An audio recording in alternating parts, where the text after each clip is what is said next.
Before the beginning of last century, the only way of dyeing in the world is with herbs.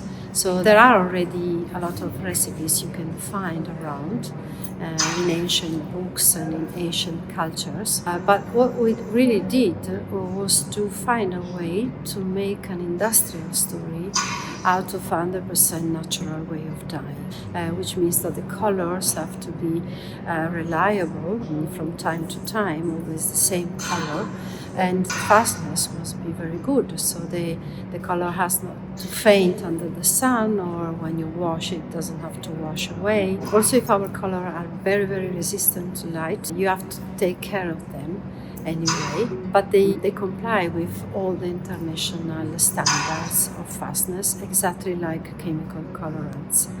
The factory was founded by my father in 1948, and it has always been a factory specialized in dyeing textile fibers and yarns.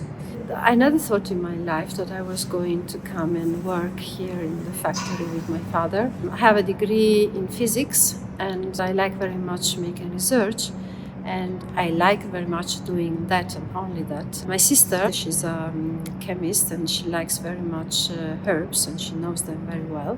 We like very much hiking in the mountains here, and so every summer when we used to go hiking, every 5 minutes she stops because she wants to pick up some flowers or things to make the healing creams that she likes very much.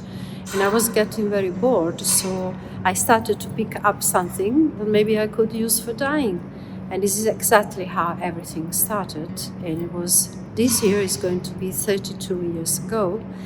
And at the beginning I started with 30 different kind of herbs that I could pick up in the mountains here. Some leaves, some roots, some barks.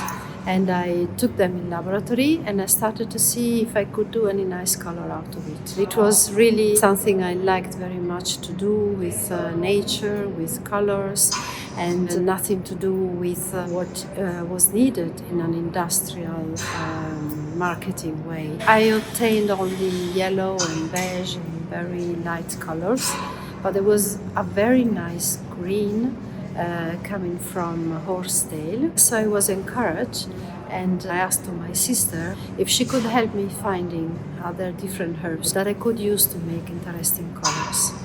And today I work with more than 200 different herbs that come from all over the world, and 60% mainly from Italy and Europe, and the others come mainly from South America, from Africa, some woods, and from Far East as well, and India, where I buy madder, where I buy indigo leaves, where I buy henna leaves. And what we mainly do is to use herbs instead of chemical colorants. We make big infusions, exactly like you do your own tea in the morning, but in a very, very big scale.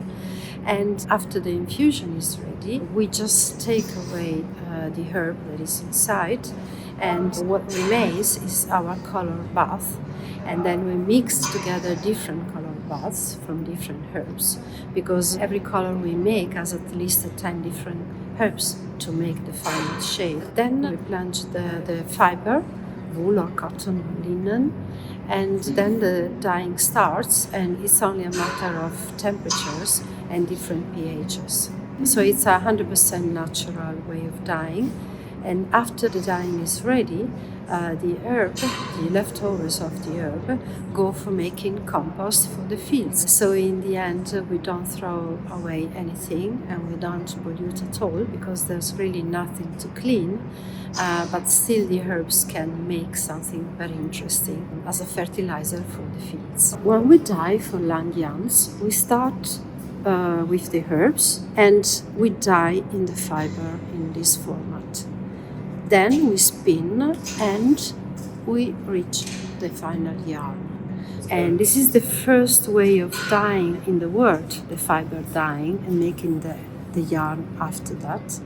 Obviously today you can dye also in yarn, you can dye also in sweater if you want, but the best quality of dyeing is always starting from fiber. You can see here some colors of the long yarn collection, and this is made with henna leaves. They come from India, and they are famous for the tattoos that you can make on your skin. We import the leaves like you see here, and they are a very nice ingredient for dyeing, especially because you can use them more times, and we buy them from totally women enterprise, and we are helping restoring a nice and fair job for women that are cultivating henna leaves.